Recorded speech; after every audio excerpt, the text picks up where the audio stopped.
Yeah, so this talk about self-learning, and I first gave the first version of this talk at RailsCamp Canberra a year and a bit ago, and it's evolved since then. I've given it a couple of times, so hopefully this will work okay. The topic of this talk came up as a friend of mine, Randy, asked me to give this talk at his workplace because I posted a few things on Twitter about all the things that I was learning and all the things that I was doing, and he thought that some of the junior devs at his workplace will find it, some of the things that I do useful, which I did, and I think or hope that they did find it useful. So let's try and start. So we already know everything that we need to know, right? Yeah. The web never changes, right? Yeah. I can learn something new, fill the gap in a week. Like I can learn a new language, I can learn a new library, I can learn a new framework. Yeah, maybe not. Maybe it takes a tiny bit longer to learn things. So today I want to cover prerequisite concepts about learning, a few things that I'd like us to discuss, about a few things that you should do when you get started, strategies to get started and how to do things, some self-study techniques that I use, some other styles of study that I don't use but some people might find useful. Oh, actually, I do use, but some other suggestions, and some tools that I use. So let's start with the prerequisite concept. A few years ago, I was listening to a podcast by a guy called John Medina. He's a neuroscientist. And he was talking, he has a lot of people that come to him and ask, well, how can I get my child into Harvard? How can I get them not to drop out of college? So he told a story about Johnny A. And Johnny A comes back home and he brings out a scorecard, and his scorecard is an A. And his mom says, oh, Johnny, you did so well, you are so smart. That Johnny will associate being smart with success, which means when he goes to college and everything starts to be a bit too hard, then he says, hey, I'm not smart enough, and then they're going to quit. Then you have Johnny B. Johnny B comes home with exactly the same scorecard, but his mom says, hey, Johnny, well done, you worked so hard. The difference is that Johnny B will associate effort and learning to success, which means when everything gets harder, he says, okay, I just need to work a tiny bit harder to solve this. Which brings us to the prodigy myth versus the growth mindset, which Shayna talked about yesterday when she talked about Carol Dweck. And Carol Dweck wrote a book that's called Mindset, The New Psychology of Success, which talks about the idea that any skill can be learned. No one is simply a natural, and others doomed to never be good at it. It takes hard work, but with effort, anybody can learn and improve at a skill. Those in a fixed category believe that their capabilities are inherent, which means whether they're good at something or not, they believe that they will never be able to change that capabilities. I think Mel talked about this morning as well. Those people usually try to protect their titles, which means when they go to work, they try not to take challenges, which means they take fewer risks and eventually slows down their learning. Alternatively, people with a growth mindset are open to improvements and actively seek to push past limitations. So if we go back to Johnny A has a fixed mindset, which his mom helped him get, which I hope I'm not going to do this to Micah. And Johnny B has a growth mindset, which means he will work harder to succeed, which gets us to the next concept of notion of continuous self-improvement. So I believe that it doesn't matter what I already know, I can always learn more. There's always other things that I can learn. I've been teaching scuba diving for 10 years. I've given presentations before, I've ran workshops, but I still believe that I can learn how to present. So a few months ago, I went and did a presentation improv class, because why not? What is mastery? There's a book that we started reading recently, which is called Mastery, and it talks about how to get that. And there was a really nice quote that defines what mastery is. And I'm not going to read all of it. I'm just going to read the last sentence, which says, mastery isn't reserved to the super talented or even those who are fortunate enough to have gotten an early start. It's available to anyone who is willing to get on the path and stay on it, regardless of age, sex, or previous experience, which is pretty much what we talked about when we talked about a growth mindset. One day I walked back from yoga, and I seen a sign at a coffee shop nearby that said, don't limit your challenges, challenge your limits, which I really liked, and I think it's suitable for this talk, which is a way of thinking. Know the style of learning. So there are various styles of learning that we can have. We can have visual, visual linguistic, auditory, or kinesthetic, for example. So learners who are visual linguistic like to learn through written language, which is usually me. I like to read a book when I learn something new. Auditory styles are ones that like to be for classroom and talk with people through problems. Kinesthetics learning like doing things with their hands, or actually learn things by building software. So this might be generalizations, but I find that a lot of the men that I worked with, when they learn something new, they just want to go ahead and build something. Whereas I find that I like to read a bit about more and have a foundation about the topic before I go and play with it. Furthermore, you have other styles, for example, face-to-face. So you might find that you can't do things online, and learning in a classroom works better for you.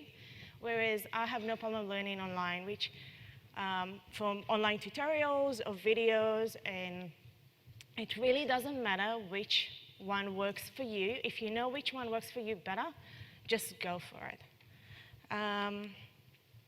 Perception of progress. So I found that progress, knowing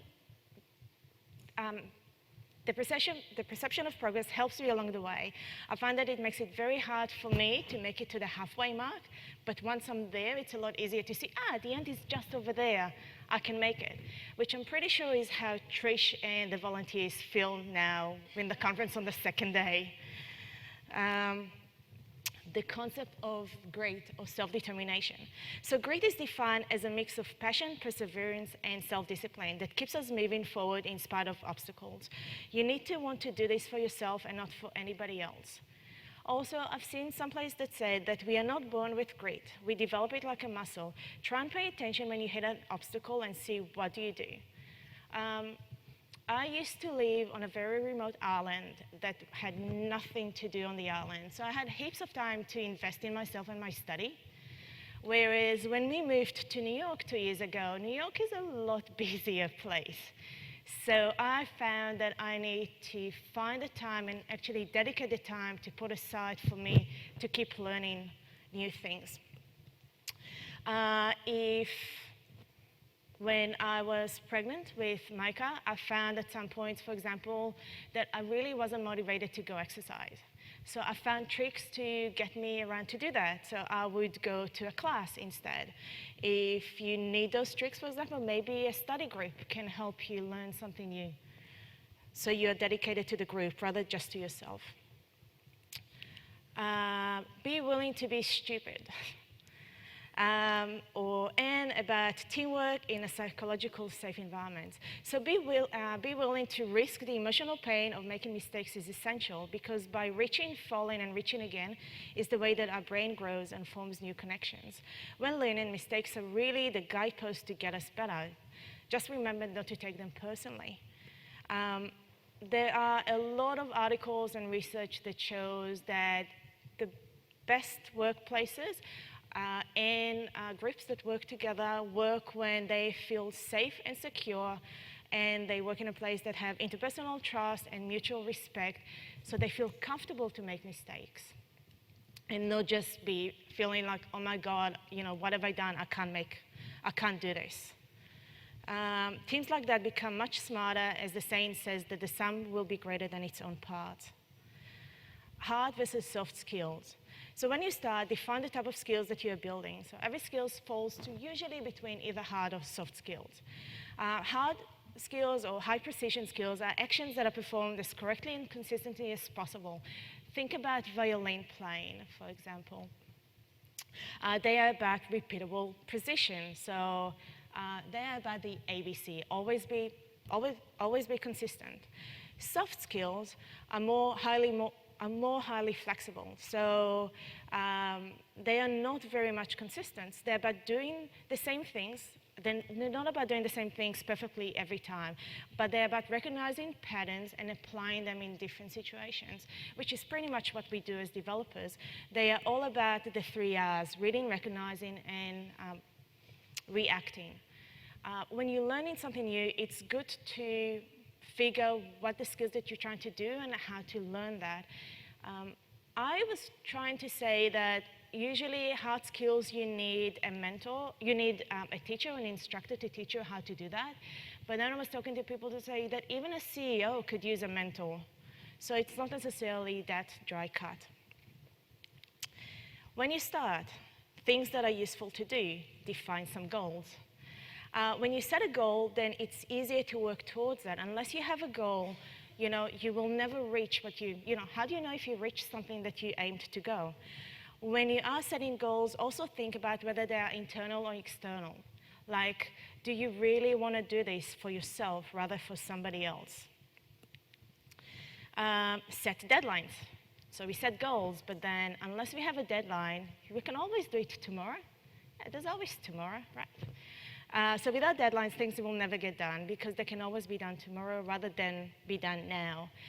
A few years ago, I went to an Ignite Sydney night, and there was a lady that wanted to learn how to play a piano. And the way she did that, she decided to create a deadline party. And she got a group of friends, and she said, okay, within 6 months, each one of us are going to learn something new. And then we're going to meet up in 6 months, and we're going to present what we're going to do.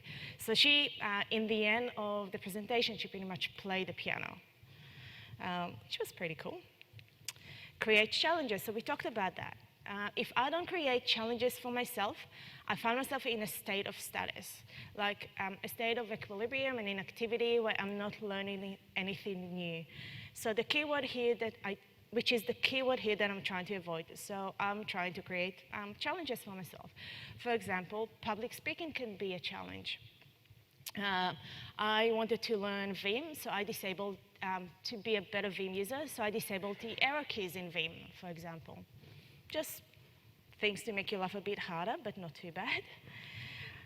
Don't make excuses. Excuses that I don't have time, or the fear of not being good enough, which is incorrect. There's a guy that's called Jonathan Mann, and he said in a presentation once that making something bad is only a step to making something good. And I like that. This is Jonathan. He is known for many things, but one of the things, he had a girlfriend a few years ago, and they, Ivory King, and they announced a breakup with a song on YouTube. But he's also known for the Song a Day Man. So he pretty much writes a song every single day. And now not every song is good, but some are, So making something bad, like we said before, making something bad is only a step to making something good. Strategies to improving skills. Start with small steps. So do you know when you get a really big feature at work and you don't know how to, approach that? Start with the smallest thing that you can do, that you can figure out what to do and work from that on. That will make it easier. So break it down just to small chunks. Find the sweet spot. So do you know the concept of comfort, learning, and panic? Yeah. So when things are too easy, we don't learn anything new. When things are too hard, we keep putting down fires and failing and feeling desperation. So the sweet spot that we want to find is when we're not learning anything and we're not stretched out. So this is the learning zone that we want to be at. I went diving with, I didn't go diving, two of my friends went diving last week, and my friend pretty much said it was the first dive ever, and she says, I'm this close to the panic zone. But she wasn't, and she did absolutely fine. We talked about instructors and mentors, so one of the things that you can do is find a mentor. Things that you want to look when you look for someone to be your mentor is someone that will push you forward rather than make you feel comfortable. Gives short, clear instructions rather than long, imprecise lectures, and loves teaching the fundamentals and can do them and explain them very clearly. Mistakes and successes, it's absolutely okay to make a mistake. Pay attention to immediately after you make a mistake and when you do it and when you get it right. So when we make a mistake, we can do one of two things: look at the mistake or ignore it. People who look at an error significantly more than those that ignore it learn more. Think of it like retrospective sessions at work and how you can improve on them. On the other hand, when you get something right, stop and memorize the feeling and feel good about that as well. You deserve that. I was talking to somebody about my talk and they suggested to talk about metrics. And do you know that at work we have KPIs, key performance indicators, to know that we are doing, we are heading on the right direction. And I really don't know how to measure success in development because you don't have measurable objectives most of the time. So my only answer to that was when I started with Ruby and I joined the Ruby community, there were always people in front of me. And I always look in front of me and I says, oh my God, I don't know. They know so much more than me. They're so much better than me. But every now and again, just stop and look back and see all the things that you already know and that you already achieved. That might be one way of measuring success. When you get stuck, shift. And that usually happens when you learn. So the way you usually learn on a curve is you learn a little bit and then you plateau, and then you learn a little bit more and then you plateau. When you plateau, it means that which means that our brain achieves a level of automatic action, so it's easier, to do the things that you learn. But we want to make it also conscious about what you learn and what you do. So to go past this, change the method of practice that you've been using and try to challenge yourself again. Do things now. Or I was thinking about the concept of, do you know the concept of inbox zero? Which I don't think hardly anybody has. So my reading to-do list will probably never get touched because it's not in front of me. And I find that unless I do something now, there's a really good chance that it will not get done. So if I do have a backlog, the way I try to work through that is I do all the things that I'm supposed to do today and then do one or two more things for my backlog. Or pretty much just try and do things now because otherwise, again, they will not get done. Some of the self-study techniques that you can use, a few minutes each day.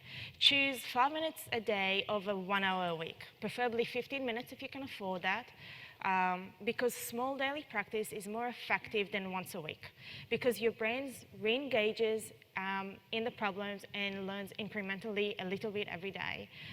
Also, practicing every day becomes a habit, so it's much more easier to dedicate 10 or 15 minutes a day than find an hour on a weekend to do something. I find for me that the best thing is the first thing in the morning.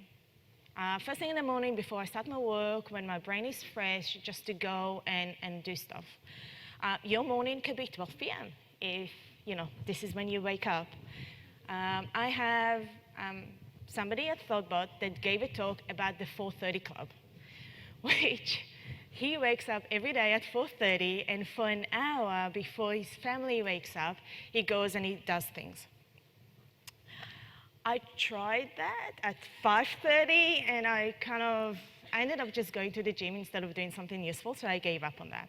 But I found that I did the 100-day challenge a couple of years ago when the 100-day challenge was really a project to create things for 100 days. I decided that I'm not going to create something, but I'm going to invest in self-improvement.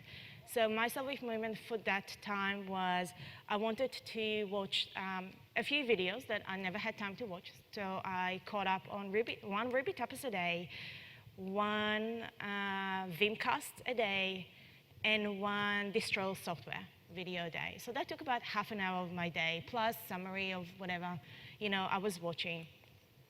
And I did 50 push-ups every day, which Len gave me a really hard time for only working on one muscle group instead of others.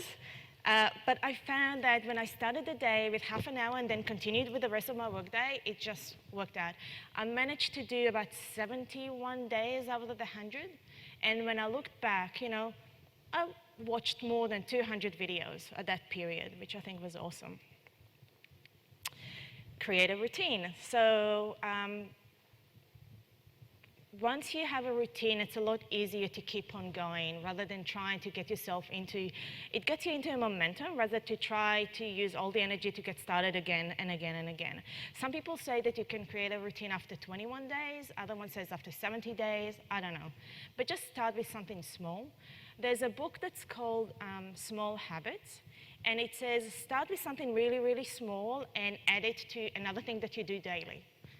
So this is an option that you can try. Reading books and active reading. So you can read a book and kind of just read through that and not really pay attention, and that's not very useful. So I suggest trying active reading. And active reading is,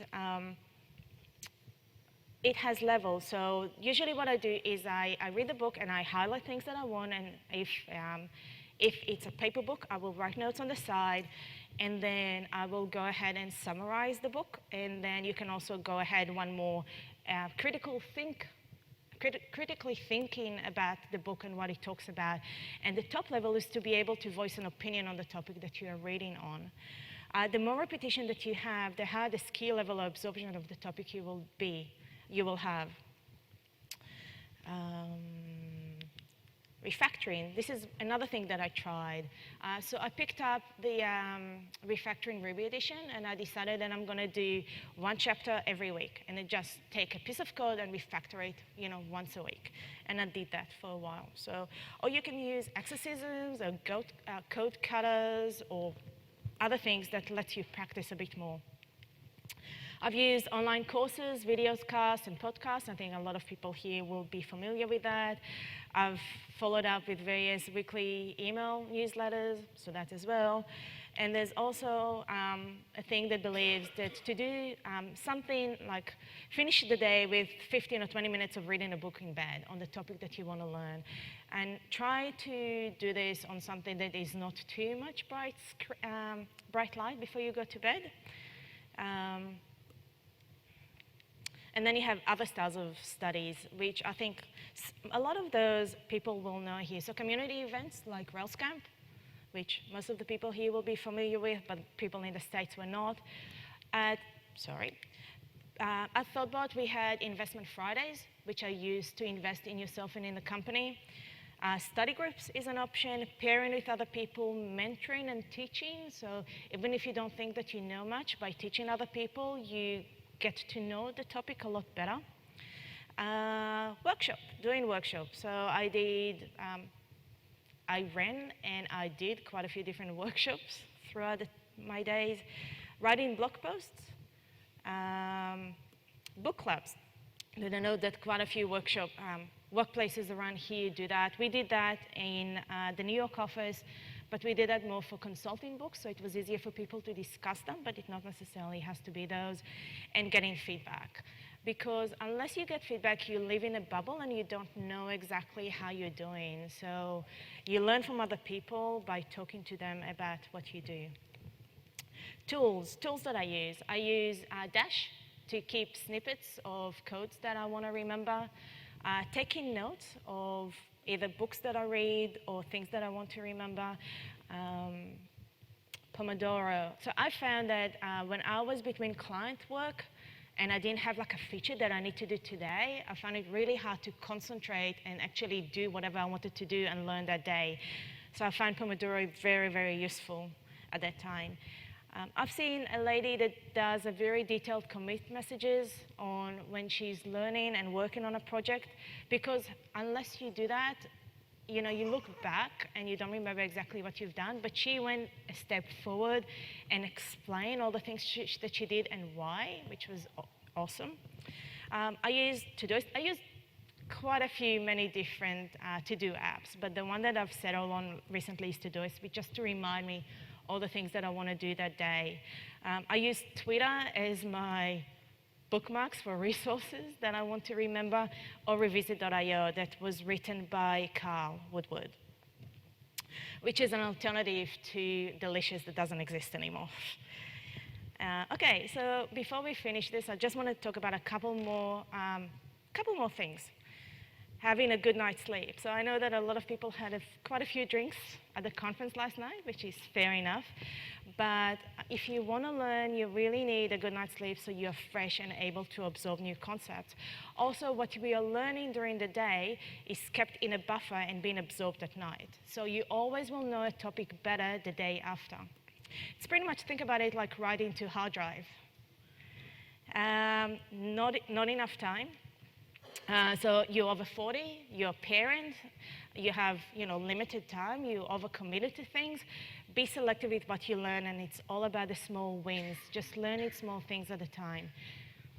There's a book that I bought to read, which was pretty much talking about concentrating on one thing. And I understand the concept. I don't understand why you need a whole book to tell me that this is a good thing. But if you don't have time, just be more selective. Just select what you want to learn and concentrate on that. You can think about that as a SRP, so single responsibility principle, or the Linux philosophy of do one thing and do it well. I already mentioned about taking notes. So I find that writing notes is useful for brainstorming or data dump. Especially when things are fresh in my mind and I just want to remember that.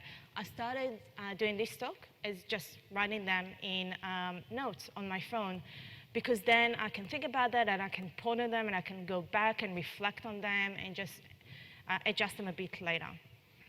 Cool, I'm pretty much finished. There is a concept that says,